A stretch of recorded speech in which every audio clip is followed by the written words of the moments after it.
अब हम इस वीडियो में यूक्लिड विभाजन क्रमिका के बारे में अध्ययन करेंगे। आपने बचपन में पढ़ा हुआ है, आपने भाग देने की विधि देखी हुई है। लिखा हुआ आपका 37/5। इसका मतलब होता है कि 5 से हम 37 मतलब 37 में हम डिवाइड करते हैं। 5 का पढ़ा पढ़ेंगे, 37 से ज़्यादा ना हो तो 5 सते 35 और यहाँ पे हमारा 2 बच रहा है। इसको शेषफल या रिमाइंडर कहते हैं। अगर हम गणित की भाषा में बात करें तो ये हमारा जो होता है, ये हमारा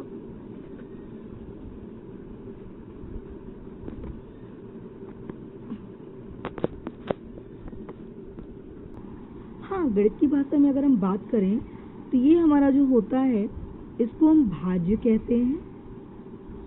जिसमें भाग देते हैं उसे हम भाज्य कहते हैं। और जितनी बार भाग जाता है इसको हम भागफल कहते हैं।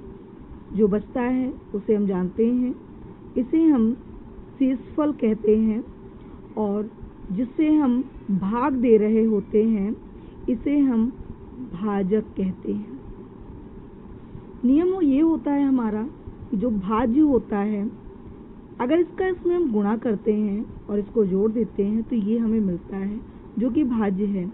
यहाँ से नियम हमें ये मिलता है, जो भाज्य होता है, भाज्य बराबर होता है भाजक गुणे भागफल प्लस शेषफल।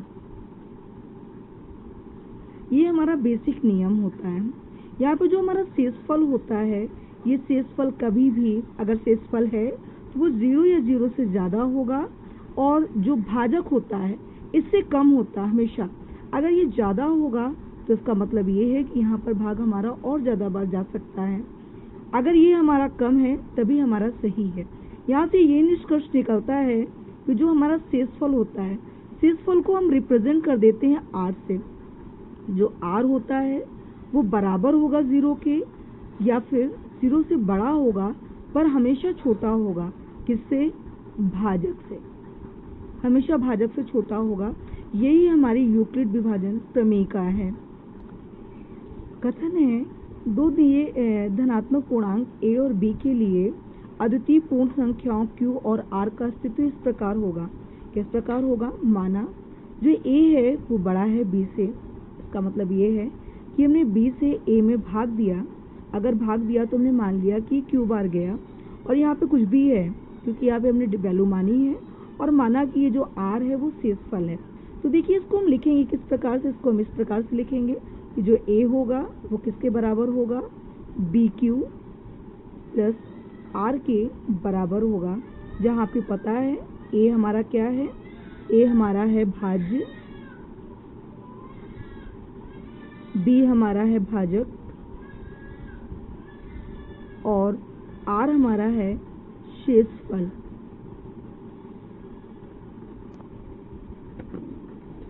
यूक्लिड विभाजन एल्गोरिथम 2 धन पूर्णांकों का मासापा ज्ञात करना। कैसे ज्ञात करेंगे? यहाँ पे मैं आपको विधि बताने की जगह मैं आपको एग्जांपल देकर समझा रही हूँ। ये 2 संख्याएं हमारे पास में है, 135 और 225। हमें इसका मासापा ज्ञात करना है, एचसीएफ ज्ञात करना है। यहाँ पे हमें ये देखना है कि छोटी संख्या कौन सी है और बड़ी संख्या कौन सी है। 135 छोटी है और 225 बड़ी है। इसको छोटी से बड़ी में डिवाइड करते तो यहाँ हमने लिखा 135 135 और यहाँ हमने लिखा 225 225। हमने डिवाइड किया, अगर हम 2 बार करते हैं तो ये 270 हो जाएगा। तो हमने एक बार किया तो यहाँ हमने लिखा 135। सब्ट्रैक्ट करेंगे, 5 से 5 गया 0, 2 से 3 नहीं जाएगा, 12 हुआ, 12 से 3 गया, यहाँ 9 बचा। अब हम 90 हुआ। यहाँ आप देख रहे हैं कि जो 90 है, यहाँ जो हमारा शेषफल बच रहा है वो हमारे जिस संख्या से हम भाग दे रहे हैं मतलब भाजक से छोटी है। यहाँ हमने फिर से डिवाइड का हमने सिंबल लगाया और इस संख्या को लिखेंगे 135। एक बार जाएगा, यहाँ हमारा बचा 45 जो कि इससे कम है। हमने फिर डिवाइड का सिंबल लगाया, यहाँ 90 लिखा और देखिए यहाँ पे हमारा पूरा डिवाइड हो रहा है और शेषफल हमारा 0 हो रहा है। यहाँ पे देखिए यूक्लिड विभाजन जो हमारी एल्गोरिथम प्रमेय है, प्रमेय के माध्यम से हम इसे लिखेंगे कैसे, प्रमेय से अनुसार अगर हमें सवाल करना है तो इसको लिखने का तरीका देखिए क्या होगा। ये जो संख्या हमारी 225 है, 225 को हमने लिख दिया है।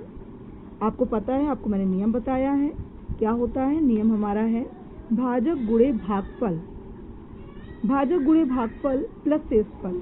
यहाँ पे देखिए हमारा भाजक क्या है, यहाँ हमारा जो भाजक है वो 135 है और जो हमारा भागफल है वो 1 है और शेषफल हमारा 90 है।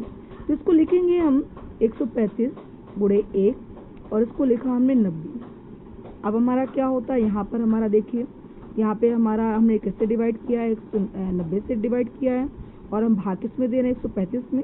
तो यहाँ पे हमारा जो लिखने का तरीका होगा वो इस तरीके से होगा कि हम लिखेंगे 135, इसको कैसे लिखेंगे 90 गुणे 1 और रिमाइंडर हमारा बच रहा है 45।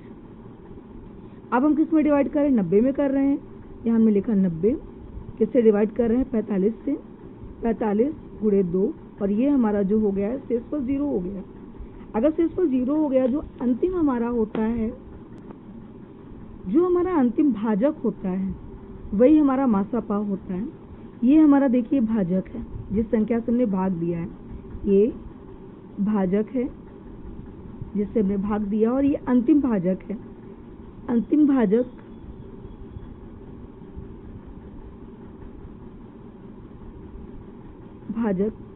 मासापा होता है।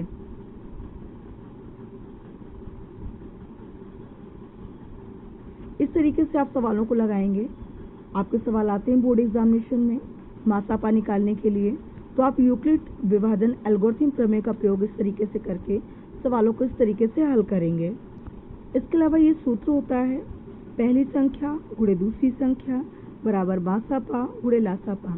यहाँ पे अगर हमें कोई भी 3 संख्याएं पता है, जैसे पहली संख्या पता है, मासा पता है, लासा पता है, और दूसरी संख्या निकालने के लिए कहे, या फिर पहली और दूसरी संख्याएं पता हो, मासापा पता हो, लासापा निकालना हो, तो हम इस सूत्र का प्रयोग करते हैं। इस सूत्र के द्वारा हम इन चारों में से अगर कोई भी एक संख्या हमें नहीं पता है तो उसका हम मान निकाल सकते हैं। ये क्वेश्चन है हमारा, वह छोटी से छोटी संख्या ज्ञात करें जिसको 35, 56, 91 से विभाजित करने पर प्रत्येक दशा में 7 शेष बचता है। जब इस तरीके के सवाल होते हैं और बात छोटी से छोटी या बड़ी से बड़ी की जाए तो सबसे पहले तो दी गई संख्याओं का हम लासापा ज्ञात करते हैं। लासापा आप किसी भी तरीके से ज्ञात कर सकते हैं, या तो गुणनखंड विधि से ज्ञात कर लीजिए, या फिर आप एक साथ इन नंबरों को लेकर भी ज्ञात कर सकते हैं। 35, 56 और 91, आपने इन संख्याओं को एक साथ ले लिया और आपको निकालना है लासा। सबसे पहले छोटी संख्या से काटते हैं। देखिए इनमें से जो सम संख्या है वो 56 है, ये 2 से कटेगी। जो कट रही है उसको काटेंगे, जो नहीं कट रही उसको नहीं काटेंगे। 2 दूनी 4, 2 अट्ठे 16। 91 नहीं कटेगी, 2 से काटेंगे, ये हो गया 14, ये हो गया 91। फिर 2 से कटेगा ये हमारा 35 तो नहीं कटेगा, ये हो गया 2 सत्ते 14 और ये हमारा हो गया 91। अब हम देखते हैं कि 2 के बाद में हमारी 3 आती है। 3 संख्या से कौन सी संख्या कटेगी? 3 से कटने का जो नियम होता है वो ये होता है 3 से विभाजन का नियम।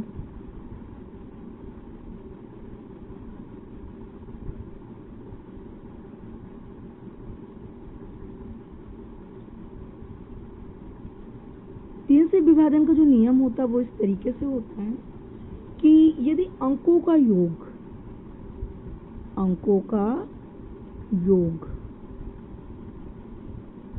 3 से विभाजित हो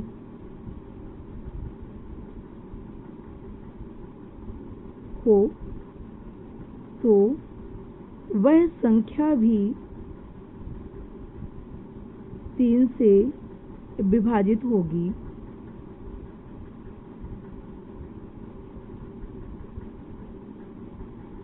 ये हमारा लिखा है 35, 5 3 8, 3 से नहीं कटेगा। 9 1 10, ये भी 3 से नहीं कटेगा। इसके बाद में 3 से नहीं कटेगा। अब हम 5 से काट के देखते हैं। 5 से नियम होता है कि ये हमारा 5 से कट जाएगा। ठीक है, 5 से काट लेंगे। 5 5 7 35, 7 91। अब इस संख्या हमारी 7 से कटेगी और 7 से काटेंगे तो ये 13 होगा। अब यहाँ पे ये 13 से कटेगा 13 कम 13। अब इन संख्याओं का अगर मल्टीपल वे में लिखते हैं तो वही हमारा क्या होगा, लासापा होगा। तो देखिए इसका लासापा जो होगा, मैंने इसका मल्टीप्लिकेशन कर लिया है, इसका जो लासापा होगा वो 3640 होगा। आपसे कहा गया है कि इन संख्याओं से विभाजित करें और प्रत्येक दिशा में 7 बचना चाहिए। अगर इसे विभाजित कर रहे हैं तो ये जो संख्या होगी ये 35 से भी, 56 से भी, 91 से पूरी विभाजित होगी। तो आपको ऐसी संख्या बतानी है जिसमें हर प्रत्येक कंडीशन में 7 बचना चाहिए। तो ऐसी कंडीशन में आप क्या करते हैं कि जो हमारा लासापा होता है उसमें आप उस नंबर को ऐड कर देते हैं। तो ये जो संख्या हमारी बनती है, इस संख्या में अगर हम 35 से डिवाइड करें या 56 से डिवाइड करें या फिर हम 91 से डिवाइड करें, जो हमारा रिमाइंडर होगा वो 7 होगा। इस तरीके से हम इन सवालों को हल करते हैं।